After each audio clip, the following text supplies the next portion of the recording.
Hey, how you doing? Jamie Breen here. This is my second in what may be a short series of videos talking about various things as we discussed last week. For those that were kind enough to watch last week, we're going to be talking a little bit about swimming training and other various and sundry things. Over the course of the next few weeks, try to get up once a week if I can. So here I am, actually traveling on business this coming week. So it's Sunday, February 4th. I think the groundhog up in the Northeast did not see his shadow, but the groundhog down here where I live in Atlanta, Georgia, General Beauregard Lee, he did see his shadow, and I'm told by the by the very reliable local news media that General Beauregard Lee is quite a bit more accurate than Puxatawny Phil up there in Pittsburgh. So 6 more weeks of winter. Sure felt it today. I was out this morning trying to play golf in the cold and wind. But anyway, good week of swimming. My goal, of course, is to try to do a couple of big open water swims. We're talking about the English Channel. That's the biggie, right? And this is the target for that will be sometime in the summer of 2026. I think the goal is to have 2025, summer of 2025, be the Catalina Island swim, Catalina Island to Long Beach, which is a little bit less bureaucratic, nightmare, heartache, whatever, to get set up. At least that's what I've been led to believe. So we'll see there. This year we're just doing general swimming training. Going to try to compete in March in a meet here in Atlanta, and then go to the Masters National meet in June, which is being run kind of in conjunction with the Olympic trials. So that'll be really fun. Be able to be in Indianapolis at the same time as some of the great Olympic swimmers. So that'll be really neat. So we'll keep y'all posted on that. As far as developments this week, I heard back from 2 more of my boat captains in Dover. I had sent 7 inquiries out, and now heard back from 5, I believe. All I think really good potential for going in the summer of 2026. If the planets really align, we'll get a day with 0 wind and me in position 1 and perfect tides on August 7th, 2026, which would be my 65th birthday. So just put that out there in the universe, and we'll see what happens there.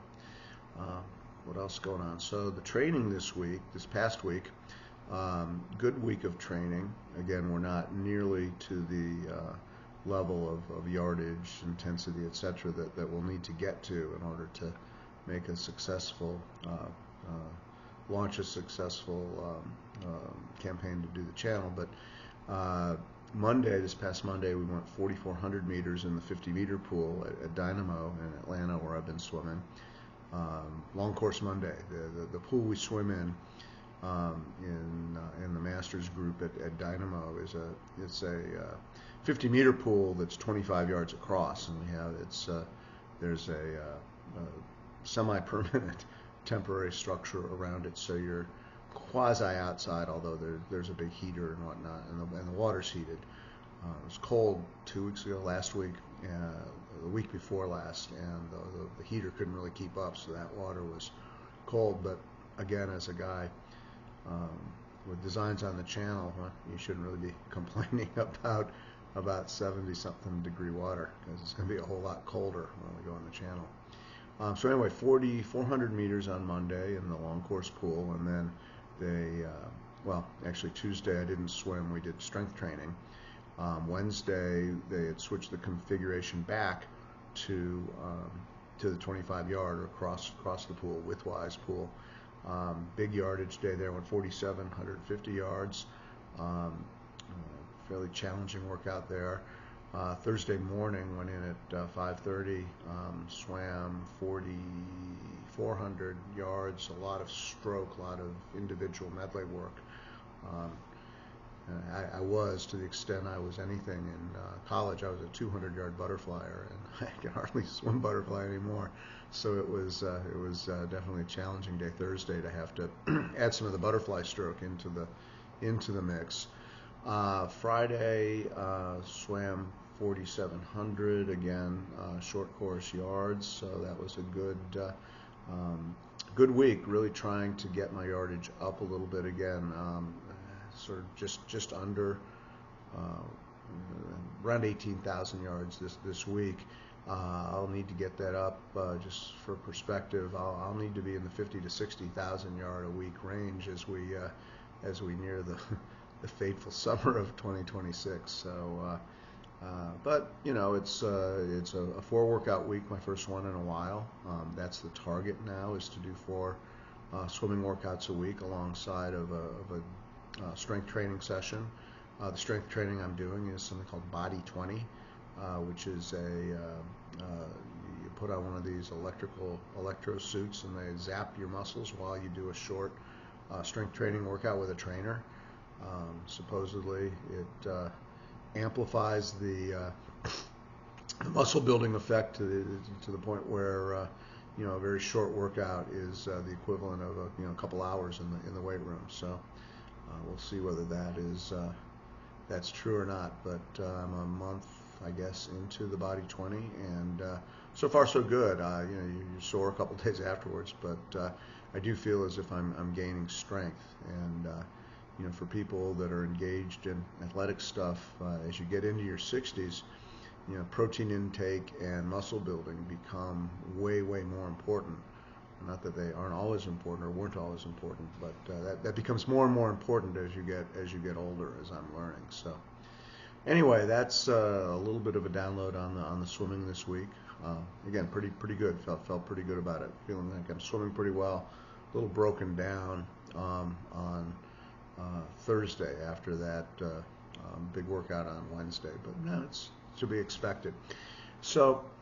One of the other things I sort of said that we might spend some time on as we're doing this little podcast or whatever, the vlog or whatever the heck it is we might spend some time thinking about music and playing music, and having been a little bit of an amateur songwriter. I was thinking this week about kind of the difference between a very long swim, English Channel, and some of the things I'll be doing this summer, 500 free, the mile, 1650 free, which are certainly not short sprint races, but they're shorter races. And what constitutes a race that you feel has a completion to it? It doesn't have to be 23 miles across the English Channel. Maybe it's just 500 yards in a pool. And the nature of those two things, they're similar in many ways, but different in other ways. And I was thinking about how that might apply to music and to some of the songs I've made up over the years. And so I'm gonna focus on 2 today. One is one that I made up over 20 years ago now, and it came at a kind of a little bit of a rough patch in my life. I had was in the process of going through a divorce. I had a lot of sort of feelings of guilt over what that might do to my children. But still continuing to try to figure out how to make up songs that had a little bit of humor in them. Try to make up things that were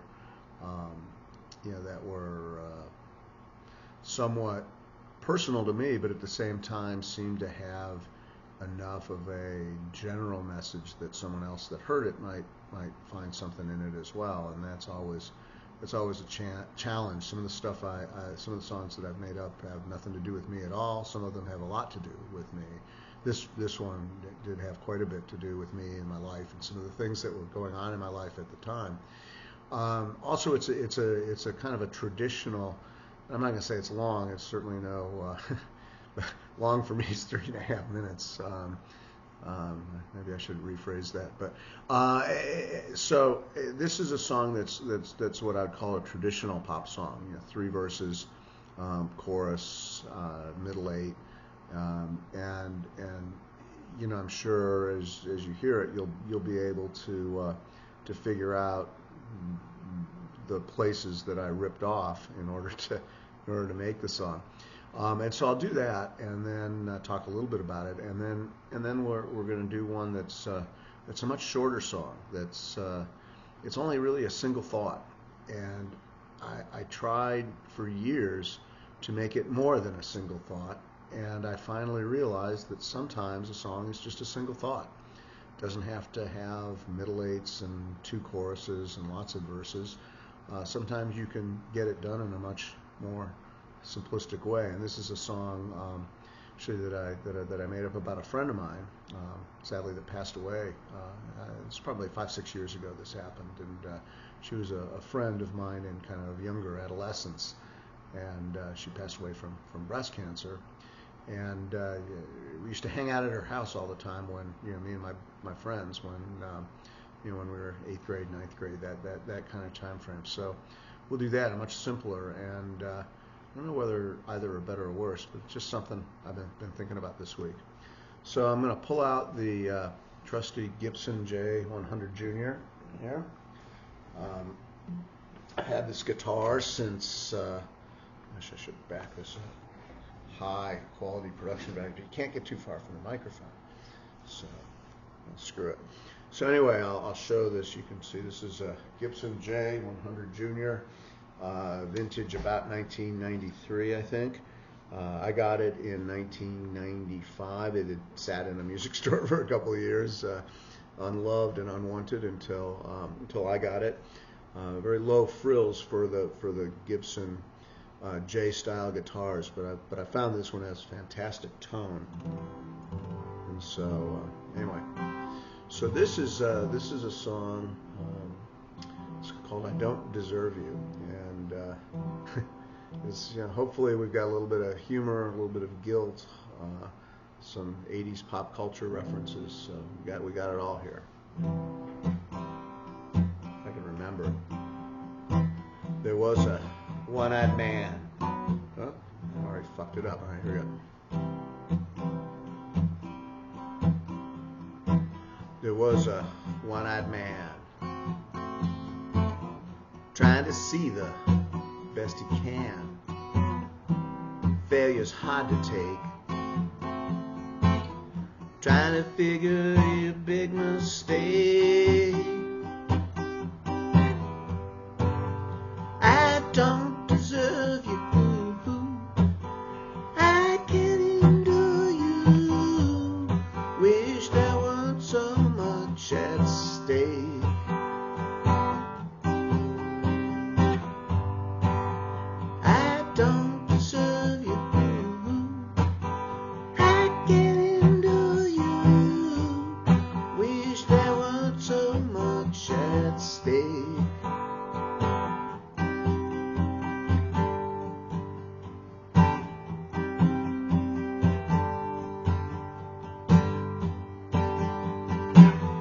It was a night of stars, the arrogance of loud guitars. They were so MTV. Hey, did you pay for all that MP3? I didn't think so. I don't deserve you. I can't endure you.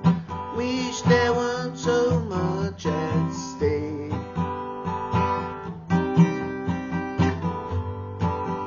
I don't deserve you. I can't endure you. Wish there weren't so much at stake.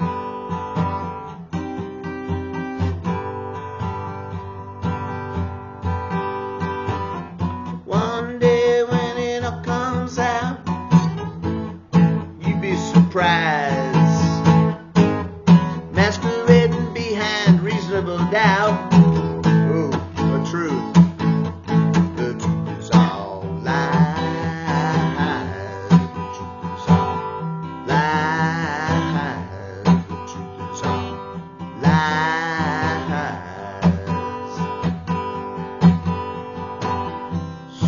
play this game.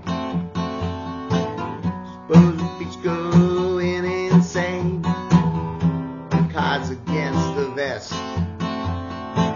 You're hard to swallow when you're so in jest. I don't deserve you. I can't even do you. Wish there weren't so much at stake. I don't deserve you. I can't even do you. Wish there weren't so much at stake.